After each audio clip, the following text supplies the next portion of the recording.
THE LOST POEM by Kate Slaughter McKinney. LibriVox.org.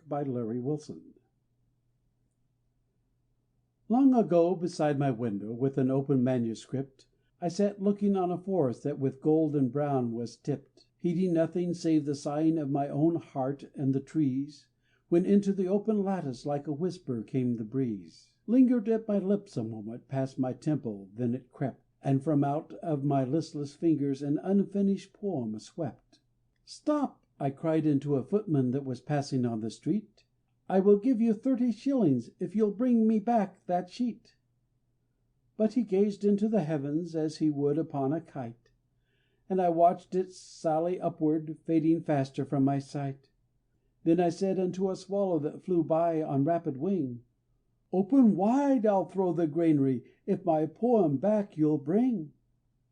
But he only flew the faster, and was soon beyond my sight, And the daylight vanished from me, and to mock me sent the night. Oh, there's naught can daunt a spirit when the inner heart's afire, And the darkness sent upon me only did my aim inspire. So I sought an humble dwelling, to a fortune teller went, And I tarried with the gipsy till the night was almost spent. But I left her door disheartened, for she only said to me, "Take this, search, and when you've found it, send or fetch again the key." "But," I said, "'tis lost in nature, in the sky or hills among." And the key back in her shanty with an angry word I flung, For prophetic seemed her language, and my purposes were mocked, If henceforth the heart of nature fate against my own had locked. "Take it, search," again she muttered, as I started to depart, "And be careful how you use it, for it fits the human heart." In her hand I dropped a coin, and before the eye of day Peeped out from the morning's cradle I was far upon my way. Like the breath of early roses, like the whisper of a bird, From a little maiden passing a sweet laugh methought I heard.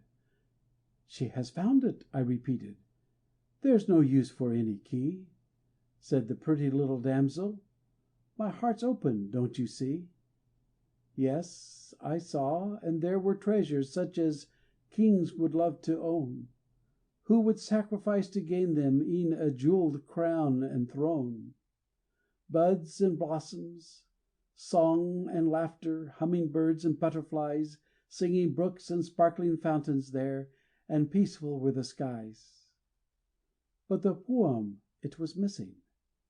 So I journeyed slow along, Till I heard a mother singing to her babe a cradle song, And I tried to get permission in her heart to fit the key, But the lullaby continued. "Do not interrupt," said she. Next I hailed a youth that passed me, and his face was wondrous fair, And I searched long through his heart's book, but the poem was not there.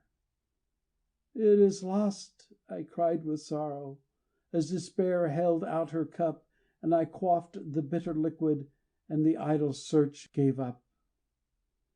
Years have passed, and just this morning I was called beside a bed Where the sheet lay still and sober over an old lover spread. Sad and pallid were his features, clever too, Death's new disguise, but I read the old, old secret even in his half closed eyes. Then a thought. "The key," I whispered, lest I should be overheard, And I sought the heart, unlocked it, found my poem.